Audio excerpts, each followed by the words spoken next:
بسم اللہ الرحمن الرحیم۔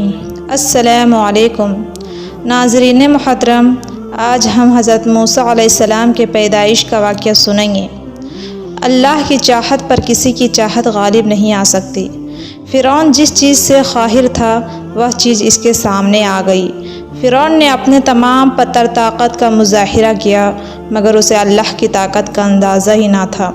اللہ کا حکم پورا ہو کر ہی رہا، اور جس بچے کی خاطر اس نے ہزاروں بچے کی جان لی، وہ اسی کے گود میں پروان چڑھا، اور اسی کے ہاتھوں اس کا اور اس کے لشکر کا انجام ہوا۔ مصر میں بنی اسرائیل کی قوم حضرت یوسف علیہ السلام کے زمانے سے ہی آباد تھی۔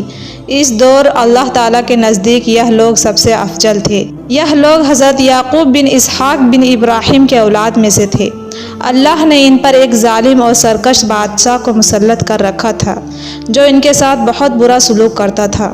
فرعون بنی اسرائیل کے ساتھ ایسا سلوک اس لیے کرتا تھا کہ وہ لوگ اکثر لحامی کتابوں کی روشنی میں حضرت ابراہیم علیہ السلام کے یہ بات ذکر کیا کرتے تھے کہ ان کی اولاد میں ایک لڑکا پیدا ہوگا جن کے ہاتھوں مصر کی سلطنت تباہ ہو جائے گی۔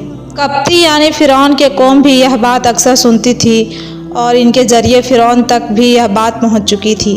اس کے علاوہ فرعون نے یہ خواب بھی دیکھا کہ بیت المقدس کی طرف سے ایک آگ آئے اور مصر کے تمام قبطیوں کے گھر جلا دیے، لیکن بنی اسرائیل کو کوئی نقصان نہ پہنچا۔ اس نے صبح اٹھ کر نجومی اور کاہنوں کو بلایا اور ان سے اپنے اس خواب کی تعبیر پوچھی۔ نجومیوں نے خواب کی تعبیر یہ بتائی کہ بنی اسرائیل میں ایک لڑکا پیدا ہوگا جس کے ہاتھوں قبطیوں کی موت ہو جائے گی۔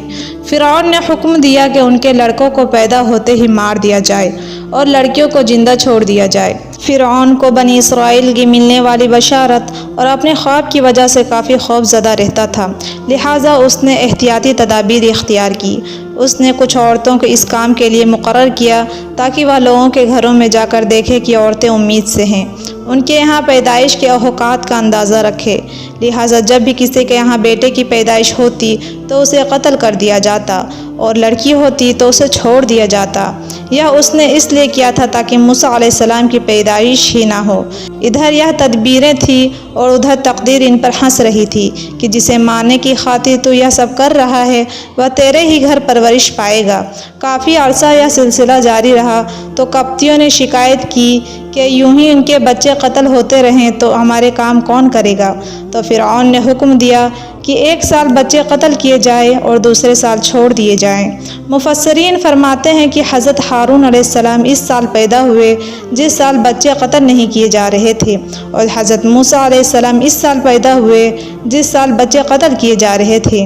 آپ کے والدہ حملہ کے ابتدائی دنوں میں سے ہی یہ احتیاط کی اور آپ کا حمل بھی ظاہر نہ ہوا۔